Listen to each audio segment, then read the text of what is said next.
What's going on, everybody? Welcome back to the channel. And if you're new here, my name is Christian. I go by Adventure Duty on Instagram. We're out here today. It's cold, it's windy. We're gonna be talking about the new wheel and tire setup on the truck. So let's get into it.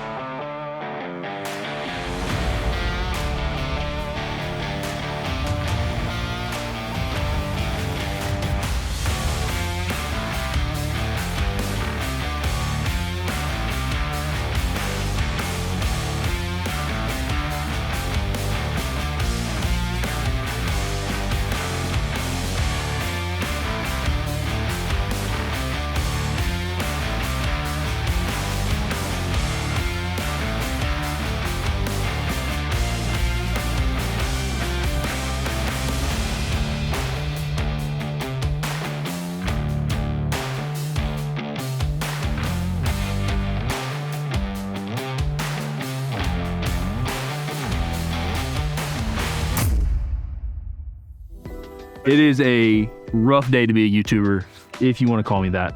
I'm out here with obviously the truck, and we've got two sets of tires. We're going to talk about them. On my left is the new setup. These are Falken AT4Ws on KMC Forged, 17x9 zero offsets. What we have here is big old Nitto Ridge Grapplers 295/55 R22s. And these tires, if you saw the other videos, these tires are like 6 months old, 7 months old. I got them back in July, maybe August. My math ain't mathing there. And honestly, just was not happy with these. They are a 10-ply tire. They're E-rated.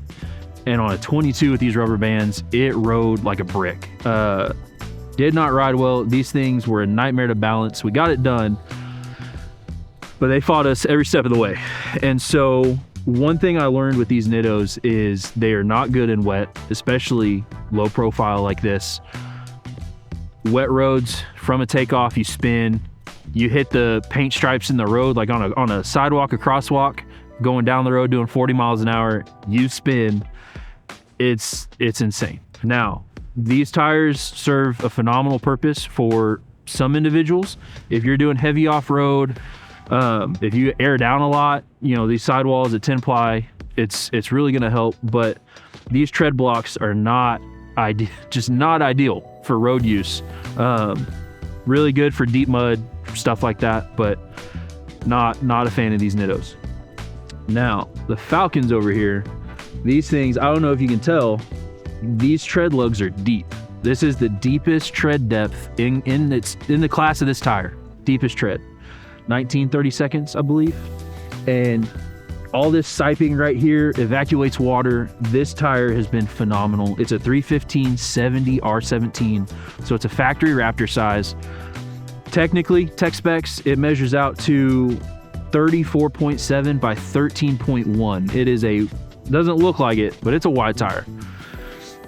This is a 6-ply, so this is a C-rated tire. This is going to be phenomenal for on-road. And it is so much quieter, way better handling characteristics. The truck is planted, it's nimble. For a truck, it drives great. And the key point of that is this tire is lighter than this tire, but we're on a forged wheel, and that is a huge weight savings. So this wheel and tire setup on OEM 22s with a 295 Nitto weighs 120 pounds. 121 actually is a smidge over. This tire right here, 99.7. So you're shaving 20 plus pounds per corner on your truck, and it's a huge difference. You definitely feel it. Mile per gallon has gotten better, which we're not worried about that. We're putting big tires on a leveled truck. Nobody gives a shit about mile per gallon, but it helps where it can. So these new wheels, they're the KMC Impact Forged monoblocks. They have some beadlock options, but for this truck, I wanted to keep it classy. I wanted to do the limited trim justice, but have something smaller, more off-road capable. And the finish on these is honestly killer. It's machined raw, but they are clear coated, so it's not a high polish finish. If you're a 90s kid like me, you'll remember those binders and folders in elementary where they're holographic and you can scratch your finger on it and it'd make noise. That's what these wheels are. You can see the grooves in the wheel from the machining. It's honestly pretty cool, and it gives it a cool effect. So these are 17x9, zero offset. And what that does is it pushes it further away from the hub, so you have a little bit of stance. It's honestly perfect. Do they rub? Absolutely, they rub. In a previous video, if you saw that, I mentioned I didn't want to cut this truck. I didn't want to do anything permanent to this truck, and we're gonna end up trimming. Although it's not that bad. It's really not that bad. We're gonna trim a little bit of fender plastic. There's a plastic honeycomb thing. Nobody knows what it is. It's behind the fender. That has to go, and a little bit of the carpet. It just barely touches, but it's significant enough that we're gonna get rid of it. Now this setup did not rub at all once we took out the crash bars and spaced the bumper 3/4 of an inch. And this setup is the factory 22s. I don't know if they're 8.5 or 9 wide, but they're a plus 44 offset. So they suck into the truck, and that's why we had to run spacers, because with this size tire, it's gonna hit that upper control arm all day long. Couldn't even really get these bolted to the truck without spacers.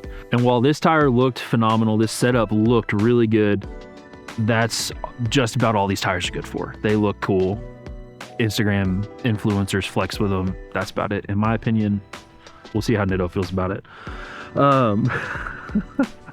Believe it or not, this wheel and tire, the new setup, did not get that much love. I did a poll on Instagram, and 55% of people that voted, like almost 2,000 votes, preferred the OEM setup, and y'all are absolutely crazy. I don't get that. This all day long is my style, what I wanted for this truck. And a little foreshadowing, this setup is spec'd for a future truck that we plan on getting. Maybe the end of this year, maybe next year, we'll see how things pan out. But we did a little bit of future proofing in choosing this setup. Now, if you're curious what they cost, make sure your wife is not in the room, okay? This setup right here, matter of fact, we'll start with this setup. You already have the wheels. If you're on a limited like me, I know I have a lot of limited owners that follow me. These tires run $565 a tire. That's at discount tire. That's not including new sensors, mountain balance, none of that crap. $565 just for tires. And I bought 5 of them because I'm a big matching spare guy. This setup, cover your wife's ears, make sure she's not listening. $991 per corner for a wheel and tire, almost $1,000. So you're looking at about $4 grand. You need new sensors, you need new lug nuts, you need mountain balance. It escalates. And matter of fact, I got 5 of these. So hope my wife isn't watching. Love you. So because I got a full-size matching spare, we're gonna get a bed mount set up. I have a Retrax cover on right now. It's a Retrax Pro XR. So it's the aluminum slat rail with the T-slots on the side. But I really like horizontal bed setups that I can lock under that bed cover. So I ordered a mount for this. It's gonna have a Pro Eagle jack right next to it. I've had a Pro Eagle jack for, 4 years, 5 years. Not sponsored or anything. I paid $500 for that floor jack, and it's been incredible. It's awesome working on these trucks. You can use it anywhere. Shout out Pro Eagle. But yeah, so we're gonna have a bed set up, full match and spare with a floor jack. That way, if we're road tripping, if we're trail riding, whatever we're doing, we're ready to go. And so if you are running this kind of setup where it stocks with spacers and a big old tire, or you're on Archon Forged or some big lip wheel and cheap Chinese tires, you will be so surprised how a quality wheel and tire setup will change your quality of life. The road noise, the way the truck drives and handles, it's insane. And not only that, maintenance. Having to lug this big ass tire on and off a truck multiple times just makes life easier, doing it right, spending the money. I know this is a premium setup, it's not cheap, but that's kind of the whole point of this truck, is quality parts. I don't want to have to do things twice. I've learned my lesson on previous vehicles, and I knew what I wanted and went after this. And we're gonna use, I mean, this should be the last set of wheels I buy for a truck. No promises there though. And they plan to go on a future truck. All right, so that weather was something else. So we're gonna wrap this up in the truck. I realize I may have talked a little bit of on the Ridge Grapplers, and I'm not saying they're a bad tire by any means. They are just not the right tire for me in this truck and what I want. It's funny, I actually had a set of Ridge Grappler 37s on my Gen 1, and I loved them. They were a phenomenal tire. They rode great. They were still horrible in the wet, in the rain. Anytime you hit a anytime you hit a crosswalk, be out here hitting pedestrians. Anytime you hit a crosswalk or like a middle turn lane with a ton of paint, it would just spin. They were horrible in the rain, and they were still an E-rated tire, so they're pretty stiff when it was cold. But all that sidewall made the tire ride really well. Take that same tire, E-rated, put it on 22 with a low profile, and it's stiff. It's not going to ride well. And so that's one thing I disliked about the setup on the stock 22s. So again, that's why I went to 17s. Your suspension is designed to handle the big bumps, large bump compliance. That's what your suspension is for. Your tires, your sidewall is what's going to handle the small bumps. And so the more sidewall you have, the more cushion you have. Plain and simple. It's science. It's not my opinion. It's going to ride better.